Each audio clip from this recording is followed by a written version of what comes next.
This is Lightning Power Lunch on the Lightning Audio Network with Dave Mishkin and Greg Linnelli. Well, it was a much closer game, much better effort by us. I thought both goalies played really well. It came down to a one goal in the whole game, so I liked what we did tonight, and I think we can take some of that momentum and try to bring it, or some of the good stuff that we did, and try to bring it to Florida. Yeah, I thought we pushed hard. Just didn't get the result, but there's no quit in this locker room. It's the first to four for a reason, so just got to go get in one game at a time and go from there. We had enough chances in a game this tight, and some nights they go in. Actually, most nights they go in. Tonight they didn't, unfortunately. So it's tough, but it's like these are two good teams, like good tight teams. So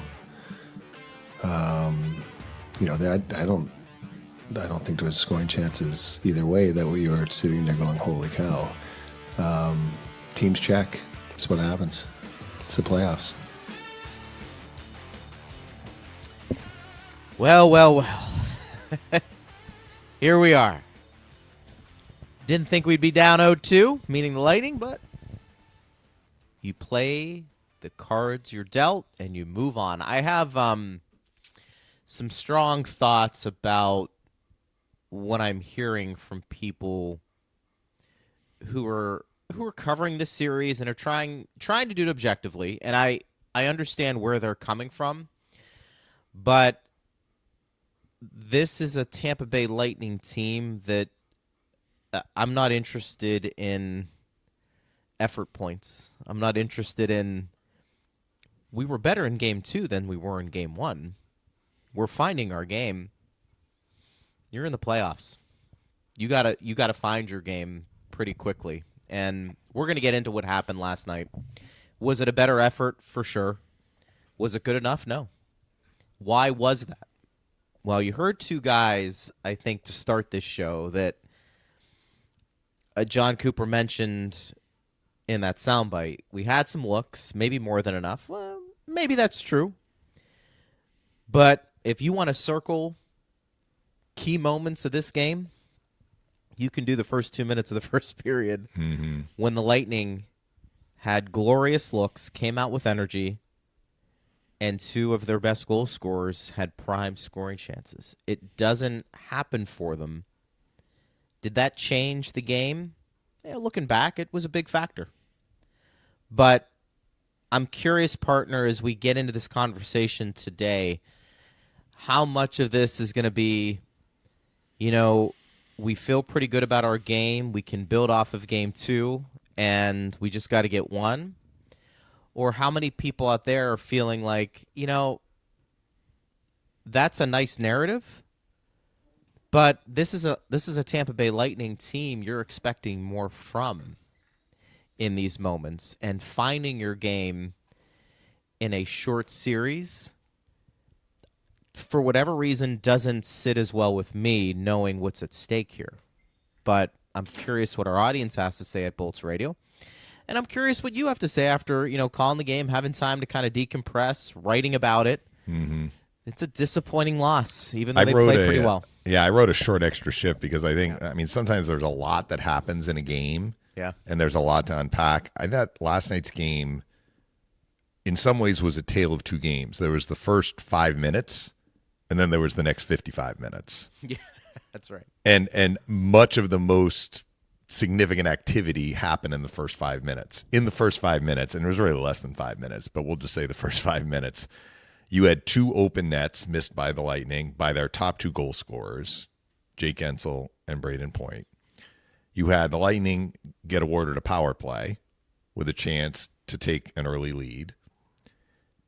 Right after the power play ended, the Lightning had an unforced icing, which happened to coincide with them not really having one of their main centers on the ice. Mm-hmm. Gord and Guentzel were out there. Gord is the center, but for some reason they didn't want Gord to take the face-off against Barkov. But Point, I think, had been out there. Point went for a change.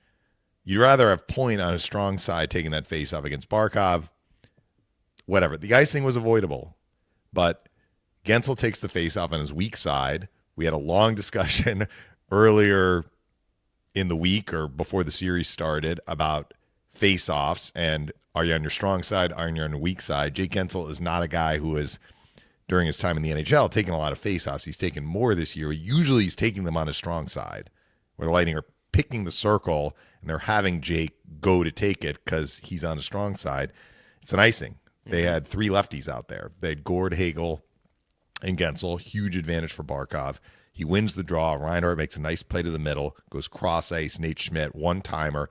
So, again, if Aaron Ekblad is in the lineup, you are looking at maybe not having Nate Schmidt as a lefty D on the right side. But the way they're working the lineup, they have 2 pair with all lefties. But if Ekblad is in the lineup, we're going to see for game 3, where is Nate Schmidt? Who's coming out? Is Nate Schmidt going to be playing his offside? He is right now. And because he was on his offside, he get a great angle to the net. Maybe they would have set him up there in the offensive zone anyway. And he makes a really good shot. Now, when I first saw it go in, I was like, Vasi should have had that. I think it's a savable shot, but it's not an easy save. Schmidt unloaded. I mean, he cranked that, and it went back across the grain. Vasilevsky's having to move from his right to his left, and it goes back across the grain and beats him inside the far side post. It's a very, very good shot. They didn't get the save. It was the first shot Florida had in the game. Hagel doesn't get there in time to block the shot. So it was a well-executed play by the Panthers. That's it.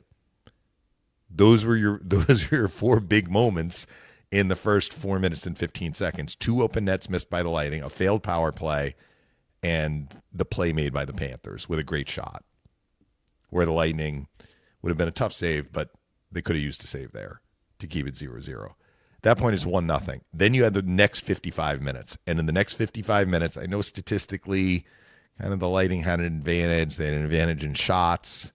By statistically, I'm talking about shots and attempts. They did have an advantage in shots. They had an advantage. Actually, they didn't have an advantage in shots, but they had a huge advantage in attempts. Attempts finished 61-40. They had an advantage in possession. There's no doubt. They had the puck more than the Panthers did. Both teams had lots of power plays. Both penalty kill units did very, very well. And there weren't a lot of shots on net. There weren't a lot of scoring chances. And the Lightning, unfortunately, once we got into that game where it was basically like a playoff game, they were chasing. They were the team chasing. And they couldn't find the tying goal. So what do we take out of this game? Like, you're kind of saying, I understand the chatter after the game, and it's not, show me the results, right? And at the end of the day, that's what it's going to be about, or else the Lightning are going to be out of the series in a hurry. Correct. They did play better. They did. Than in game 1. They handled the forecheck much better. I think they handled the physicality the Panthers were trying to throw at them much better. They protected the front of the net much, much better. I mean, the Nate Schmidt shot is a great shot. It's a guy who drills it in. It's probably not a grade A scoring chance. It's a good shot. It's a chance. We'll count that as a chance. I think Eric had something in there tracking the scoring chances from whatever site he's on. I'm just telling you with my own eyeballs, I count 5 or fewer scoring chances for the Panthers in the entire game. I mean, did they have one good look in front of Vasilevsky? Probably their best look was one for Seth Jones at the side of the net that wasn't a shot. We thought at the time it was. He missed the puck, right? So that wasn't a shot on net. So the Lightning actually handled their defensive business much, much better than in game 1. What we've seen from the Panthers, though, when we say they're playing at a championship level, what they're really doing is playing at a championship level defensively. Yes. They have been, so again, backing up, when we were looking ahead to this series, and I tried to draw a comparison between what we saw from the Lightning in the 2 years that they were coming back after winning a cup and had kind of a just average regular season. Good enough to get in the playoffs, but, not spectacular. They kind of got into their game as the playoffs got underway. They had some struggles early in those 2 playoff years, 2021 and 2022 in the first round. And then they kind of got dialed in. I'm like, maybe this is going to happen with the Panthers too. It has not happened with the Panthers. The Panthers have gotten to championship level defensive play almost from the drop of the puck in game one. That's a credit to them. They have not done as much offensively. Really, when you think about it, what they have done well offensively, they've taken advantage of significant breakdowns the Lightning had mostly in game one. So if the Lightning can continue to defend at this level, you would figure, and we have to assume the Panthers are going to continue to defend at this level, you would figure that without knowing exactly what's going to happen, as the series moves forward, we're going to be seeing more of what we saw for much of game two. Sure. That's why they play the games, though. We don't know. I think what Braden Point is saying, though, while I'm acknowledging your point is a valid one. And at the end of the day, that's really all that matters. The Lightning needed a win last night. They didn't get it. They're going to need a win desperately tomorrow, and we'll see if they can get it. He is right in that they played better. They did. And they can use some of the things that they did well last night to carry forward onto the road. Now, a caveat. I don't know if the Panthers are going to be satisfied with having whatever it is, 40 shot attempts and play the way that they played if they're not up by a goal or up. Do they play a little bit differently if the game is tied? Do they play differently? I think they for sure play differently if they're trailing. They press the attack maybe a little bit more. I think they settled into, okay, we got the lead. We're in good shape. Let's D up. But they've been in the lead for much of the series. I mean, They scored early in game one. They scored early in game two. In game one, Gensel tied the game, so it was tied for 5-6 minutes before they got the lead back, the Panthers. So I think if we add up the minutes, it's probably about 10 to 15 minutes of 120 that the game has been tied. I mean, Lightning haven't had a lead. Right? That's what they haven't had a lead. They haven't. Not only have they not had a lead, they haven't even been tied that much. I kind of spitballed it. It might be a little bit more than 15 minutes. The fans can add it up. Add up the beginning of game one, add up the beginning of game two, and then add the time that it was 1-1 in game one. That's the amount of time this series has been tied. The rest of the time, the Lightning have been behind, which is a hard way to play.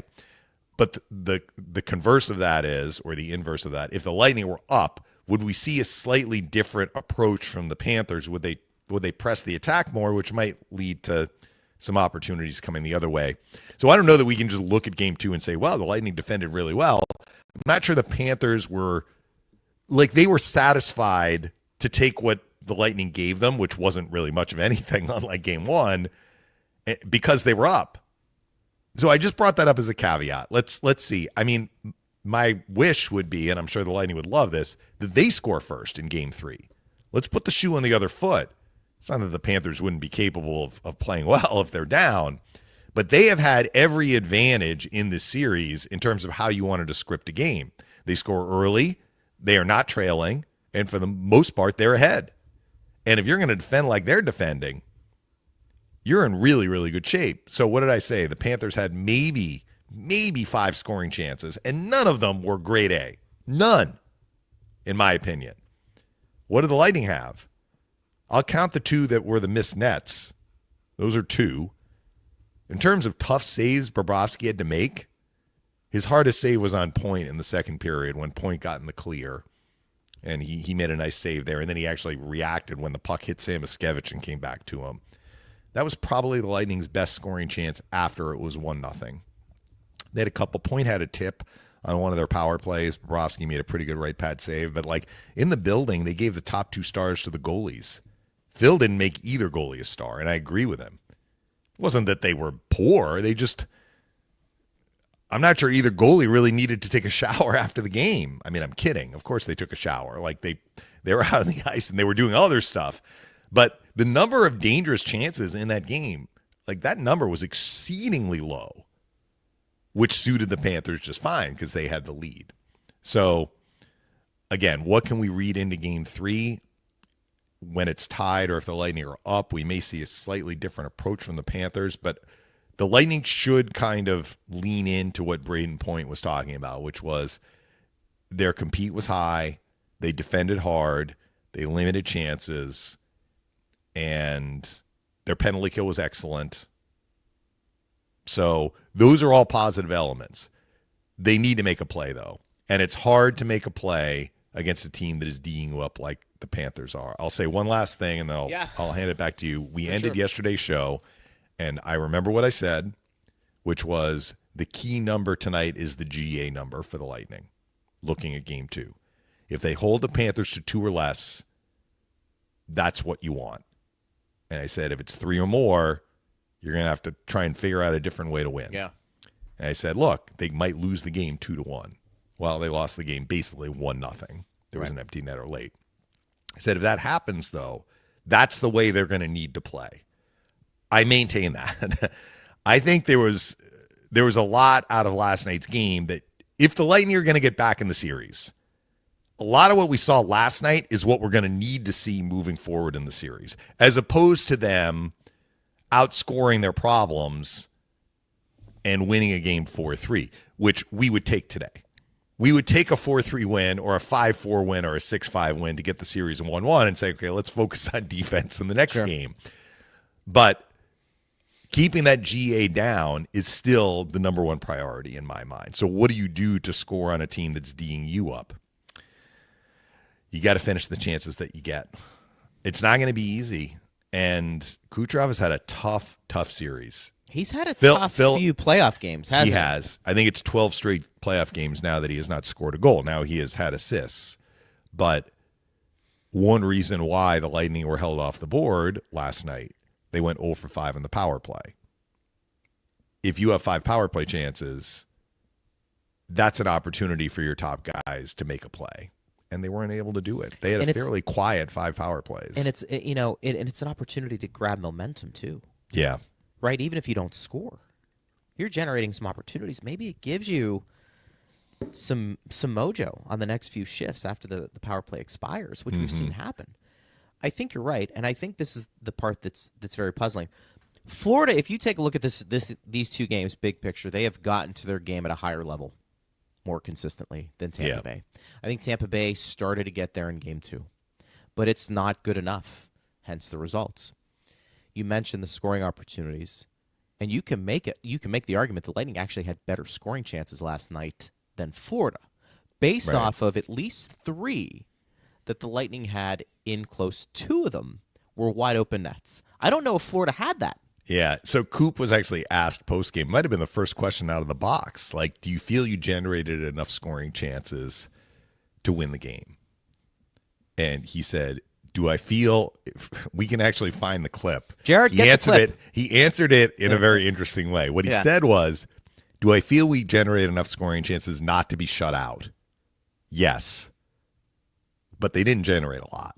No, they didn't. They generated more than the Panthers, and they generated probably the ones they generated were better than what Florida was able to generate. But you're not. It's not like games. They had. It's not like that at Boston game where they, like whatever it was, 100 shot attempts and like chance after chance after chance after chance, or even in January when they were snake bitten. And we were like, they're getting chances. Goalies are robbing them. Just unlucky. Like, that wasn't what we saw last night. What we saw last night was a Florida Panthers team. Like, they locked it down. They did. They locked it down. You can make the argument the Lightning had the 3 best chances in the game for both teams. And maybe those were the best chances the Lightning had all game. Mm-hmm. The 2 missed nets and the point chance in the second. And the point chance. I think that was it. Honestly, I can't remember really anything of significance. And when you have 9 minutes of power play time, so 2 of their power plays were not full 2 minutes. One, I think the Panthers on the power play took a penalty, so it overlapped. And then, of course, then there was the Hagel one, which we can get into that play. Right. But they didn't. They had 5 power plays. It wasn't 10 minutes. It was probably about 9 minutes. And they didn't do much with them, honestly. And part of it was they had trouble entering the zone. Panthers won a lot of faceoffs. I actually have the game sheet here. How did the Panthers do? What did they finish? Was it like 51-49 though? It was close. The Panthers went 27-25. But in terms of special teams, the Panthers went 5-1 on shorthanded faceoffs. That's a big deal. So a lot of those power plays were beginning with the Lightning losing the faceoff, and the Panthers were getting it down the ice, and then the Lightning were basically killing the penalty, trying to re-enter the zone. I mean, they've basically taken Kucherov out of this series, especially on the power play. I mean, they have pressured him to the point where either he can't make a play or the play he makes is rushed and the Lightning are discombobulated. But some of that is they've had the lead, too. Now, I know power play, it's different, but they've been able to really focus on clamping down on him. Brian Engblom has made this point. He talked about it with us on Power Lunch. I heard him talk about it with JP Peterson on the last call last night. The Panthers know Kucherov so well that one guy is going to him to pressure him, and one guy is having to read the likely place that Kucherov is going to have to go and going to that spot. Like if the guy bull rushing Kucherov is closing off two options, and that leaves the one option to Hedman, let's just say, the other guy is going to Hedman. So they're very much in sync on how they are being aggressive. They're being aggressive, but they're also coordinated. It's not like helter-skelter, like blitz, right? And just hope you get there. They're coordinated in how they're applying pressure, which has been, foiling what he wants to try and do. But going 0 for 5 in the power play over those 9 minutes with only 2 shots, and the 2 shots came in the first period. I don't remember if it was on that first power play or split, because I think they had a second power play in the first period. That's going to be a key in the series.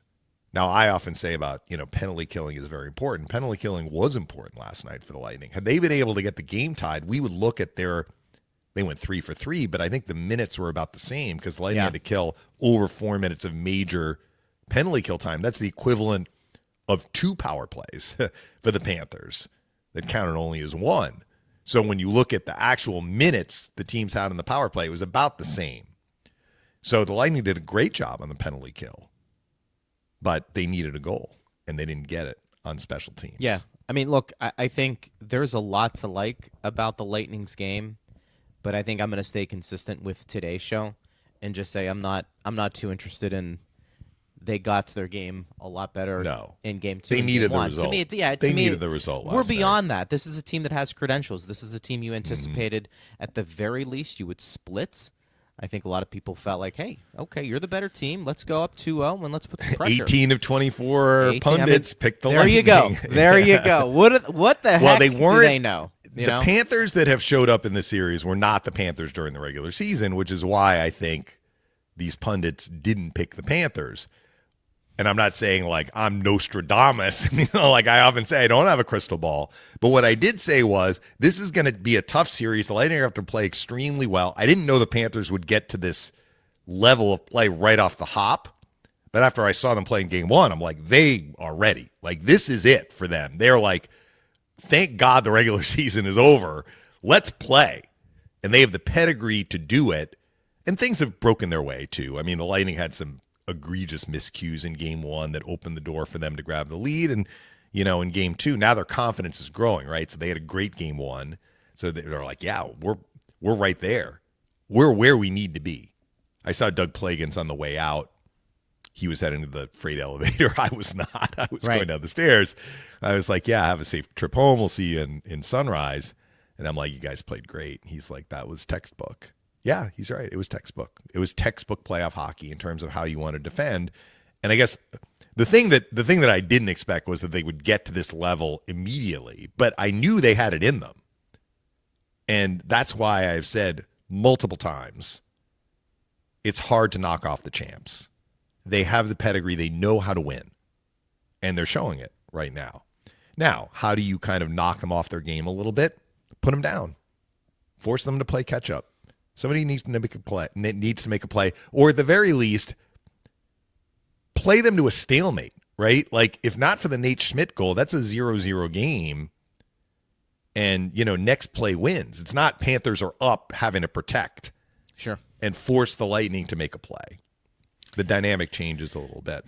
You're right about the defensive part. I think it's been impressive to watch Florida do what they're doing. By the way, who is Paul Maurice pulling out of the decor to put Aaron Ekblad in the pregame? You brought that up. I don't know.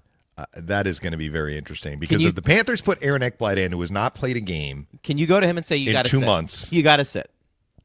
I don't think they're going to sit him. I bet Belinskas comes out just because Nate Schmidt is the other third pair D. He's got 3 goals in the series. Yeah. They're not pulling out Mikkola. They're not pulling out Kulikov. Yep. They're certainly not pulling out, Jones or Forsling. Maybe they go 7D. I don't know if Paul Maurice likes doing that.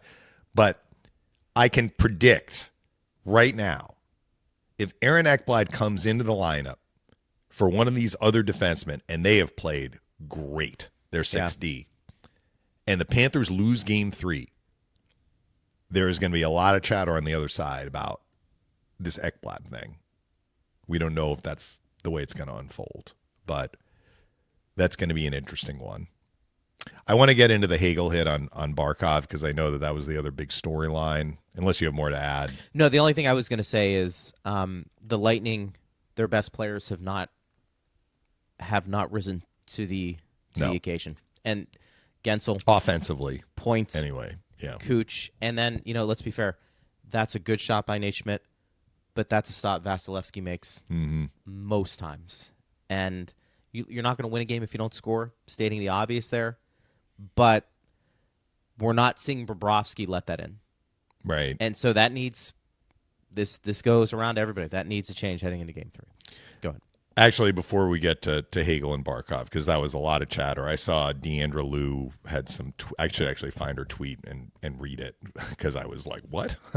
But I want to mention 2 other things first. First of all, great news about Cirelli. Yes. Because we did not think, based on kind of, he didn't show up in the morning skate on the ice. Coop was kind of just like, well, we'll take warm-ups and see how that was legit. Like, he took warm-ups. He was good to go. You would not have known that he was dealing with something, because I am certain he is dealing with something. I thought he gave an extraordinary performance, and he took some big hits. They had him in their sights, the Panthers. They were punishing him. Which is maybe a segue to this Hagel-Barkov thing. Yep. But I thought Cirelli was outstanding based on what had happened in game 1. He was by far the Lightning's best faceoff guy. At one point, I think he was 9-1. He finished 11-6.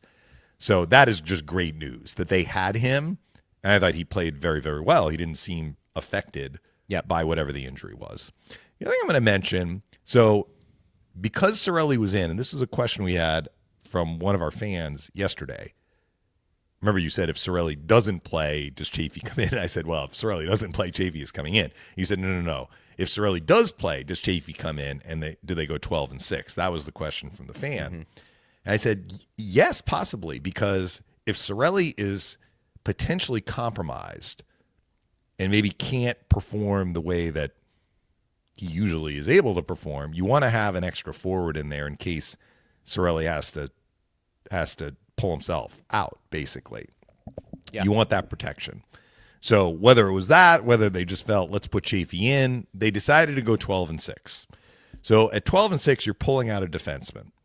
The defenseman they decided to pull out was Darren Radish.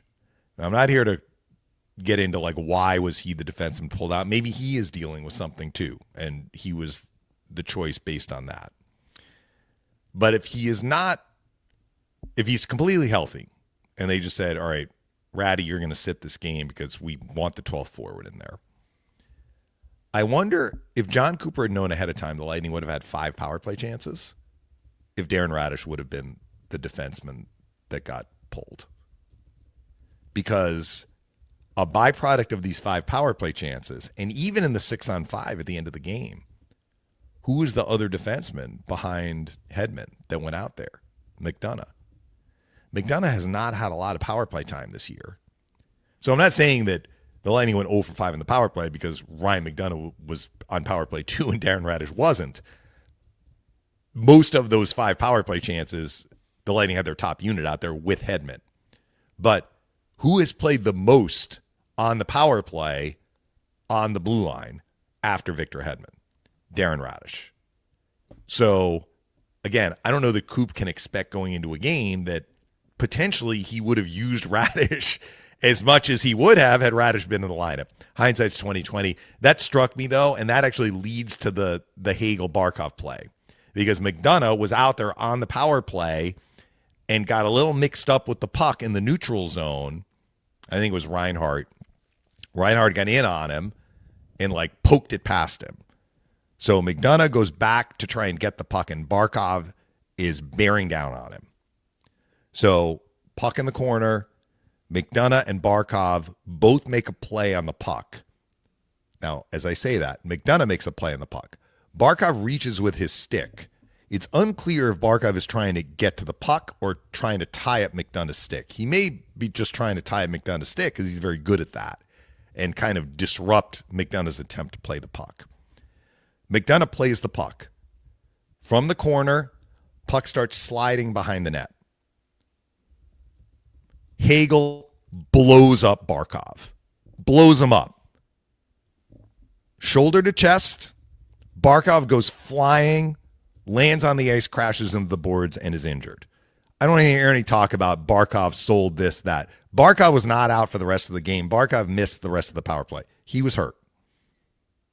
And for his sake, I hope he's okay and is able to come back for game 3.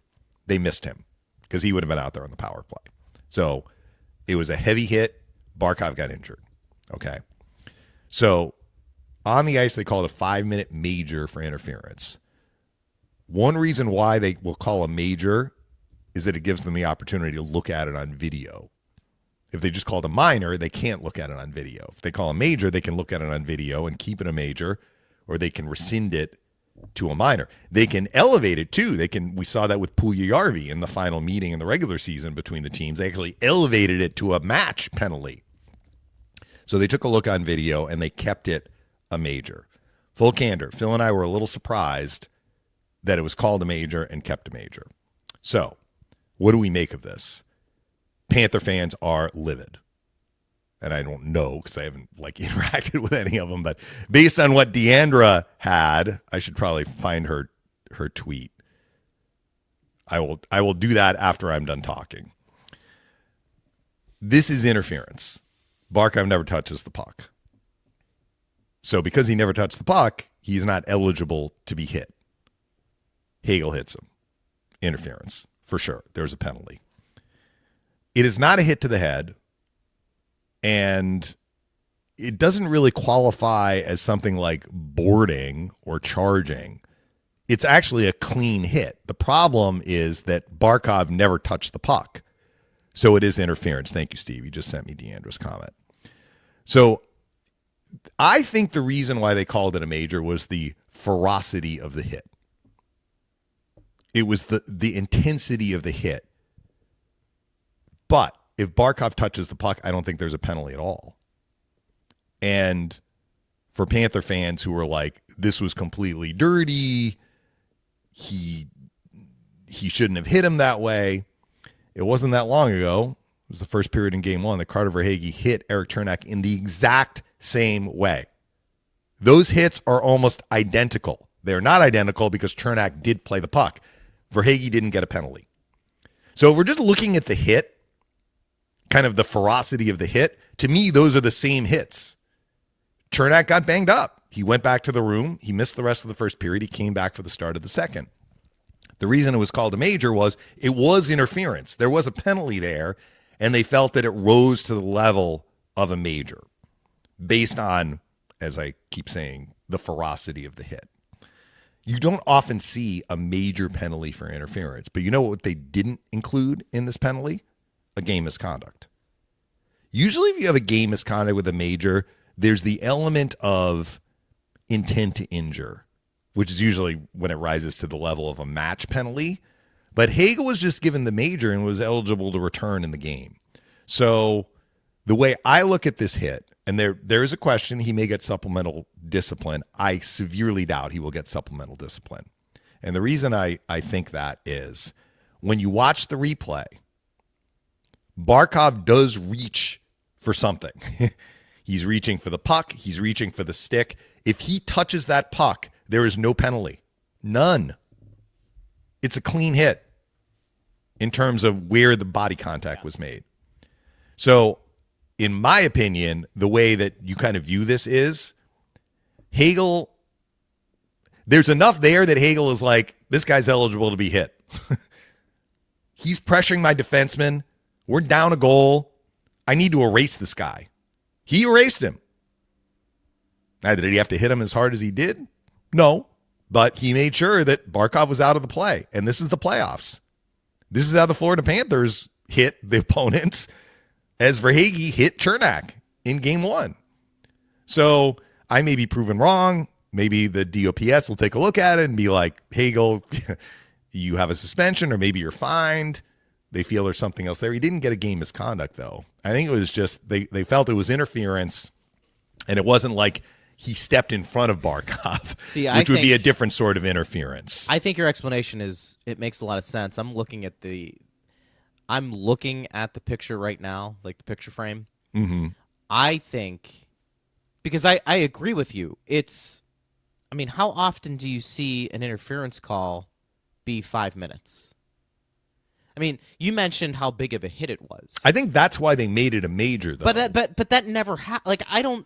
Outside if you hit somebody from behind, like boarding, I very rarely have seen something like that called where it's a 5-minute interference.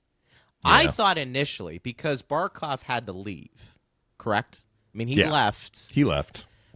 That it was a hit to the head. Now, I think replay shows it really didn't get to that level. I mean, it almost does. I think the official might have confused it with potentially a hit to the head. I would have liked to have heard an explanation. But they looked at it on review. Where's the explanation? Yeah, they didn't give an explanation. You need an explanation, because then you and I are not having this conversation. Well, this is one of these rule book, like Rule 87.2 Section 1, which is like interference can rise to the level of a major if A, B, and C. And I'm not going to look through the rule book to determine that. I'm just giving you my opinion as to why, because they looked at it. They had a chance to rescind it and make it a minor. For sure, it was a penalty. And I wonder how much of it, too, was Barkov. That shouldn't matter, though, Greg. But in sports, it does. In hockey, maybe less so than others, but star players, whether it was Barkov or not, if Barkov touches that puck, there's no penalty. I would agree with that. I will stand. I will stand on that. I would agree with that. And he makes a play toward the puck, which is so. In defense of the call, the puck is pretty far away from where the contact happens. Like, the puck is played, it's sliding behind the net, going to the other side when Hagel makes contact. But if he doesn't make contact, potentially Barkov can go get that puck. So checking Barkov is not a problem. If Hagel, it's a problem if he didn't touch the puck, which is why it's interference. But it's a pretty bang play. So look, Panther fans may, if they're listening to the show, they may be like, you're crazy, you're biased, this is wrong, Hagel should be thrown in jail and locked up and the key buried in China somewhere. Don't let him out until next season. I understand. This is an emotional moment, and I will say it right now. Alexander Barkov, in my opinion, the two most important players on the Florida Panthers, one offense or one forward, one defenseman, the two most important players on this Panthers team, the most valuable players on this Panthers team, Gustav Forsling and Alexander Barkov. Alexander Barkov is irreplaceable. They can try. He's missed time before. But missing him for any significant amount of time will be beyond significant for the Florida Panthers. I understand that. I acknowledge that. But if we're just looking at the play, this is how I saw the play. I will be surprised if there's supplemental discipline based on how the play unfolded and based on the fact that there was no game misconduct given. But we'll see. Now, the other part of this, if Barkov is not able to play in Game 3, that is a huge, huge blow to the Panthers. I know they are a great team. They are a buttoned-up team. He affects so much. Won the face-off on the Schmidt goal. Their power play on that major was affected because Barkov was not out there.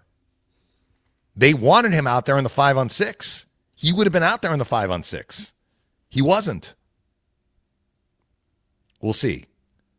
I don't like seeing players get hurt. You want to see... of course, nobody likes seeing players get hurt. But, for the Lightning, you want to see the best on the other side, right? Yeah. And he's one of the best players in the world. So I hope he's able to come back for Game 3. We'll wait and see. As far as the hit, though, this is kind of a little bit of a page out of the Panthers playbook. Like, they hit. They hit hard. The hit wasn't the problem. The problem was that he didn't touch the puck. Late hit. if we're playing, it's a late hit. It's interference. Whatever you want to say, I think that's a little bit of how I interpret it. Was it a violent hit? Yes. I think there's a little bit of the star factor. It was Barkov, no doubt about that. Yeah. I thought maybe from where the official was sitting, did he initially think there was a hit to the head? Maybe, because it does look like there was some back and forth in our booth. Some discussions. Did Hagel leave his feet or skates, as we like to be told? In real time, it looks like it. And I know they did review it, but I'm wondering, the officials are trying to process everything here. I just find it bizarre that you typically don't see a 5-minute major on an interference penalty. It's usually 2 minutes. And so that's why I'm trying to read into things as to what caused the extra 3 minutes to get it to where it was. You mentioned, the ferocity of the hit. Okay, but I feel like we see a lot of big hits, too, that don't necessarily get penalty minutes tacked on to the initial minor. Outside of right, but most interference penalties are not called with hits like that. That's why. Look, I was surprised they made it a major. I think we were I'm just shocked. giving you yeah, I was very surprised, but Yeah. I'm giving you my explanation, and it's not like they just guessed, right? They called it, they looked at it on video, they upheld the original call. So here was Deandra's post on X. The amount of actual threats I've gotten tonight because I said I didn't think there should have been a 5-minute penalty is scary. Now, look, everybody has courage on social media, right? But I understand that, if you're on the Panther side, this is an emotional situation. You don't like the hit against one of the best players in the world that caused him to leave the game. And it was a penalty. It was a penalty. But for sure. issuing threats on social media, Well, that's stupid. I mean, that's stupid. come on. That's the cesspool of social Yeah. media, my friend. That's where we are. At Bolts Radio, we are taping the show today because you've got travel to get to. I want to Short get flight, to some- but we still have to get to the airport. The 12 Lightning and are 6. the Lightning are scheduled to practice Yeah. this morning too. So 12 and 6. By the way, we did speculate on that. I think they go back to it. you do. I do. Do you think they put Radish in the lineup? It was their most effective lineup out of the 2 games.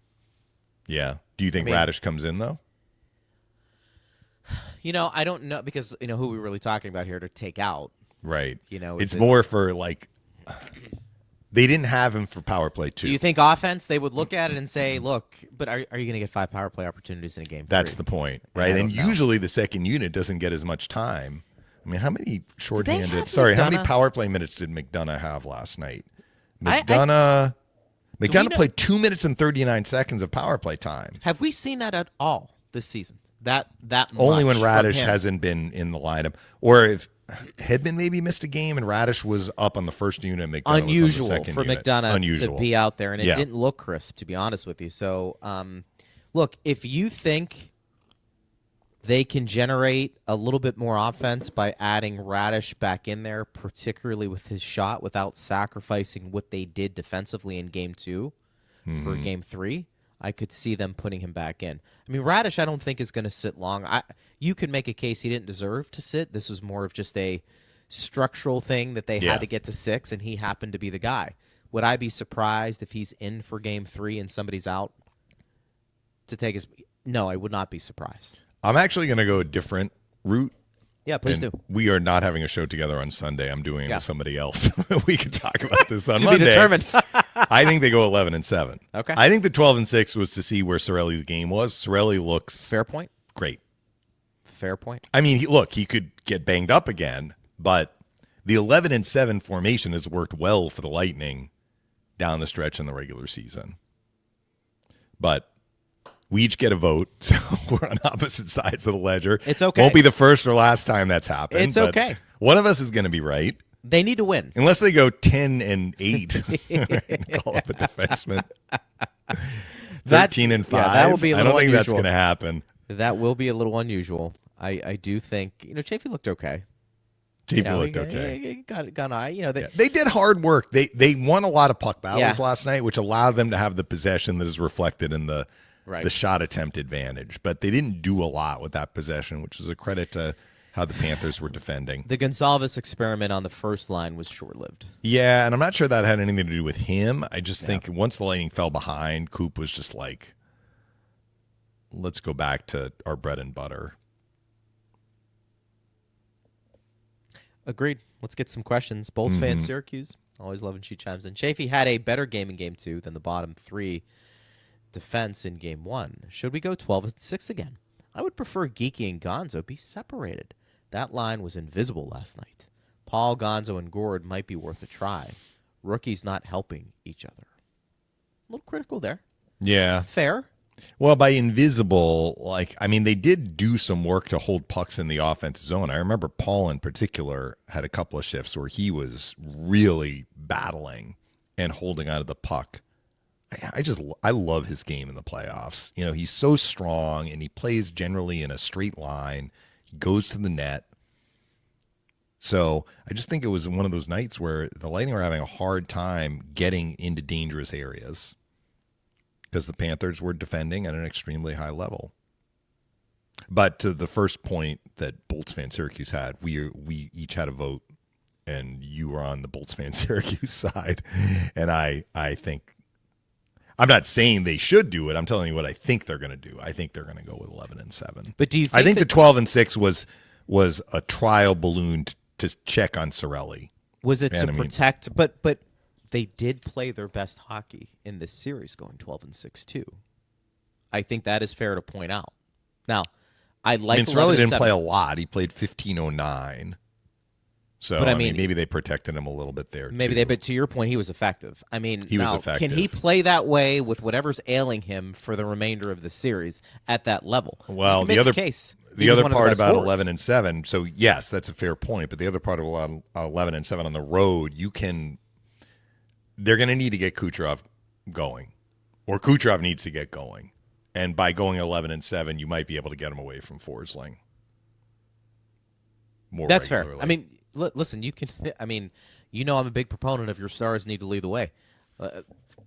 If Kucherov and Point and Gensel have these type of games here, along with Hedman and throw Vasi in there to a lesser extent, they're not going to win. Mm-hmm. They're not going to win the series if Kucherov struggles scoring in any capacity. Yeah. He's going to have to come through. We marvel at his ability to see things 4 or 5 steps ahead of the play. He needs to find out now what adjustments does he need to make with what the Panthers are throwing at him. And this more isn't the pucks, first time. More pucks on net too, I think would help potentially open things up. That's not so much Kucherov. What was his line? So he had 6 shot attempts, 4 were on net. So he actually did pretty well in that regard. But when you look at the Lightning as a whole, they had 19 shots on net. 42 were either blocked or missed the net. Yeah. And Victor Hedman glaringly had 10 shot attempts, 0 on net. 5 blocked, 5 missed the net. It's the eye test for me there. I feel like that's been a little bit of a problem for Heddy this year. Mm-hmm. I feel like he's missed the net a lot. Remember we talked about that with Sergachev, one of the big shot. And I don't know if he's trying to pick corners idea. There's a shot blocker in the way. That's probably it. Blocking it or forcing it wide. I hate to always have this saying because it's stating the obvious. We're not playing, so it's easier for us to sit here and critique it. But these are the professionals and the All-Stars and the Hall of Famers. It's not the first time they've seen a team kind of hunker down and try and take away shooting lanes. Yeah. Now it's how are you going to adjust to what the Panthers have done through 2 games? Mm-hmm. The Panthers are playing with house money. They just are. They split in their home building. They're still up 3-1. Well, I still maintain the Lightning can win a road game. They're going to have to win 2, at least 2, in Sunrise. I think they're capable of doing it. Oh, for sure. I'm not disagreeing. The dynamic in the series, it either needs to change and that the Panthers' level needs to drop a little bit, or the Lightning are just going to have to basically play even with the Panthers in terms of both teams defending extremely well, and it's going to come down to a play. You look back to the 5 overtime game the Lightning had against Columbus. How do you get 8 periods into a game? And, 5 overtimes. It was 4 overtimes plus. But how do you play 4 periods of scoreless hockey? Yeah. I mean, both teams are being really, really buttoned up defensively. You're also tired, so it's harder to make plays. But, if that's what it requires, then that's what the Lightning are going to have to do. It is certainly possible, though, that the Panthers' level will drop a little bit in terms of their execution defensively. And one way it could drop a little bit is if they are forced to chase. McDonough had a 2-on-1. I can't remember the forward. It might have been Point in the first period. And McDonough took the shot, and Bobrovsky made the save. I mean, McDonough was on the left side of the ice, lefty shot. It was not a hard, easy for me to say, but it wasn't like a 10-bell save for Bobrovsky. Correct. He blockered it Yeah. away.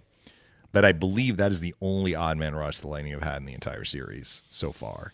So they just haven't gotten those opportunities to make plays. They've made Bobrovsky's job a lot easier. And the times they did get free, they haven't converted. Yeah. Look, it's a tough way to win games if you're going to tell me they have 3 prime scoring chances and they don't convert on any. Yeah. Because you really have to thread the needle there. I mean, that's kudos to Florida and what they've been able to accomplish. Al says, just my opinion, NHL has turned into a clown league, calling a 5-minute interference penalty when it may not have been interference in Hagel's eyes. Did he think Barkov had touched the puck? A complete overreaction by the referee and Toronto managing the game. Well, I agree with you, Al, in that I think Hagel, there is a defense there for Hagel in that it is possible that he thought Barkov touched the puck. But if we're just speaking plainly, Greg, Hagel had Barkov in his sights. He had a chance to nail him, and he nailed him. I mean, I agree. It's happened in the other direction. It's happened throughout the playoffs. The other thing, too, is, I mean, you can tell, like, Hagel's really frustrated. He's just not generating any offense. He's used to rebounds. He's used to using that speed, creating some chances. I mean, I can't remember a prime scoring chance he's had. And I'm sure he had one in game 1 where he was open in front on an early power play, and Bobrovsky made the save on him. So there you go.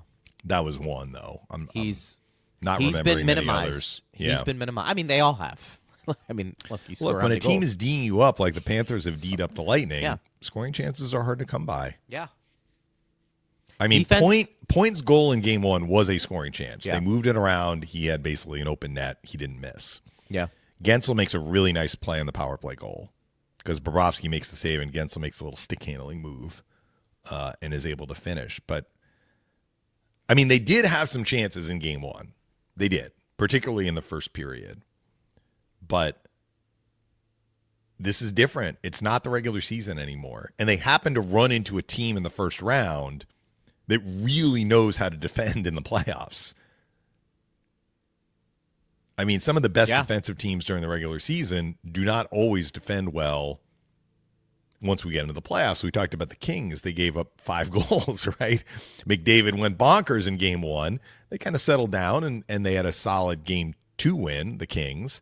Winnipeg, best defensive team in the league. They gave up, 7 last night in St. Louis? I mean, it can happen. To this point, though, the Panthers have just been like a machine. And I think that comes from their championship pedigree. I know I've said this a couple times already since the series began. Do not forget, the Panthers have won 7 of their last 8 playoff series. Yes, that is a tremendous accomplishment. I agree. Let me look through here. Desiree says, guys, I listen every day. Loved hearing Brian. He's so informative. Even when he's doing the games, I've learned so much, and I learned from you both as well. Well, that is just Thank you, Desiree. very touching. We and I like having appreciate that. Brian on. Yes. He was between the benches last night, Yeah. too. And I heard him with JP. He's like, it was even nastier in game 2 than it was in game 1. Did you see Bennett's quote after the game? What did he say? So he talked, it was on ESPN, Yeah. an article.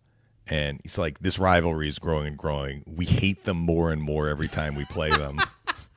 Well, did you see him at the end of the game? He skated by Cooch and kind of gave him a little love tap. I mean, they're playing Kucherov games. was right next to him when he scored the but empty you could tell, netter, like, and hit he him. was... Yeah, he hit him.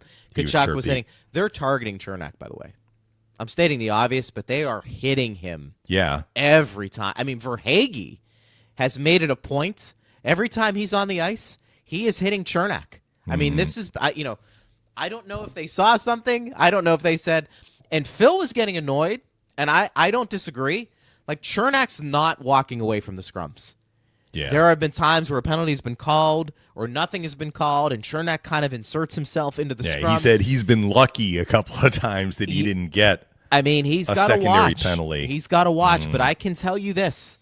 Somewhere in the scouting report, the Florida Panthers said, target that guy. And they have. Yeah. They've put him on his butt a couple of times. And, quite frankly, I'd like to see the Lightning do the same thing on the other end. Easier said than done. Well, not really built that way. I get it. They did it to Barkov. That's the sort of hit that we're talking about. That's right. That was that was the big hit for sure. I think that's that's a fair point. Jay says, unclutch all night. Several good chances early to score and didn't finish. So disappointing. Well, you're right, Jay. They had, certainly the two that normally, Braden Point has scored, I don't even know how many goals he scored in that exact same way over the course of his NHL career, where he dekes the goalie, goes forehand, backhand, and chips it in. I don't know the number, but I can tell you this. It's a lot. Yeah. And it didn't go in. And then, we're not talking about guys who have struggled to score this year. This was an aberration. But unfortunately, it came at a very inopportune time. The building would have exploded if the Lightning had converted on those early chances. Who knows what would have happened from that point onward? It's just, the Panthers now have to play from behind. And I don't care who you are. When you're playing from behind, you have a tendency to open up a little bit more. Mm-hmm. So you're not as structured defensively. I'm not saying you're taking blind chances, but partner, you go up 2-0 early on in a game. The Panthers are thinking a little differently now. Yeah. They are. Well, that's what happened in the St. Louis-Winnipeg game. Yeah. St. Louis, I think, scored 3 first-period goals. It's just incredible. You're forcing Winnipeg, a great defensive team, to chase. You are, to open up. Yeah. You are. It just is what it is. Ryan said, who on the Panthers the Bolts need to flip the script on? I think it's Bennett. It feels like the Bolts have too much deference for his physical dominance, and he gets away with too much. That's how he plays. I don't know if he gets away with it. I actually thought the Bennett line, the Panthers didn't do a lot offensively in Game 2. The Bennett line was pretty quiet, actually. So, look, had the Lightning been able to score on some of those power play chances, one of the storylines that was not a storyline in Game 2 was, the Panthers took some penalties that were probably avoidable. The Samoskevich one, where he yanks McDonough's helmet off in the neutral zone, that is a dumb penalty. Now, it didn't come back to hurt them because their penalty killing was outstanding. I know he was bringing up Bennett, but what were some of their other penalties? Verhaeghe was called for boarding. Marchand had a slashing, right? Yeah, he had a slashing. Some of these are matching. So Kachuk unsportsmanlike. Yeah. The second. I remember the Samoskevich one because at that point the Lightning were on their 5th power play chance. Kulikov. The Verhaeghe one was a dumb penalty. Was that on Chernak? No, it was on Hagel. The Lightning were killing a penalty. Horrible penalty taken by Verhaeghe. Boarding against Hagel, yeah. Yeah, it was in the offensive zone. Completely unnecessary. So they took some dumb penalties in Game 2. The Lightning couldn't make them pay for it. I thought Bennett's line was fairly quiet, though. They did their job defensively. Bennett got the empty netter at the end of the game. I think you can I don't say... know. I think it's not one guy on the Panthers they need to flip the switch on. I think it's find a way to, if you can't break them down, what you probably need to do is get more of your pucks that you're shooting to the net and try and score the quote-unquote greasy goals. That is really a measure of will more than skill. But, their excellence defensively has been team-wide. It's not like it's been the Barkov line with Jones and Forsling, and then there's a drop-off after. I think you're right. Everybody has done well for them. Everybody's playing hard. Everybody's playing hard. The Panthers have been fantastic. They've played championship-level hockey in these first 2 games. They have. The Lightning started to get there in Game 2. Let's see if they can get there in Game 3 and get a win. That's a 1 o'clock game, right? Tomorrow. 1 o'clock game. Yep. No show tomorrow, but there will be a show on Sunday. As you Yes, said. because the Good early timing. start tomorrow. But we will have a show on Sunday recapping Game 3. Don't say too much. Save it Co-host for me on Monday. Co-host TBA. Yeah, and And then then you and I will will be back Monday. Yes, there's no morning skate at I the won't be arena drinking on Monday. wine. Good. Well, maybe it's I not should. Sunday. It'll be Monday. Maybe I should. I don't know. Do you go to Mass every Sunday or only on Easter? I Actually, I don't want to get try you in trouble. Yeah, no, I try to, but it's Yeah. it's tough lugging the kids on. Oh, I always every Sunday. Every Sunday on Easter, I go to church. And that's usually how it works. sorry, Father. Every Sunday there's a Lightning game at Bless me, 12 Father. noon. that I have to prepare for. I can't make Bless it to me, Mass. Father. You and I will chat on Monday. We will. I but will I'll be talk at to you the tomorrow. hotel. I'll talk We to will you talk tomorrow. Yeah, we'll do our yes. back and forth, which is always a lot of fun. That's a 1 o'clock game, which means we're on the airwaves at 12:30.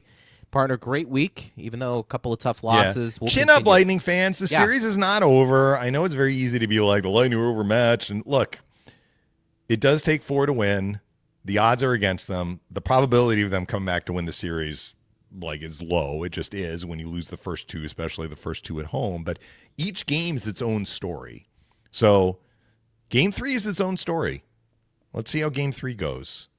And, again, the big play metric, what I talk about. Yes, there weren't a big lot play. of big plays. There were a handful of them. But, the Panthers made the offensive play. They did. In Game 2. Maybe the Lightning will be the team to make the offensive play that tips the balance in Game 3. We'll see. That's all we can hope for. Yeah. All right, partner. Talk to you tomorrow. Yeah. Great job. Thanks to Steve Ersnick. Thanks to Jared Johnson. And thanks to you for listening. We always appreciate you guys. I'm Greg Linnelli. You've been listening to Power Lunch on Lightning Radio.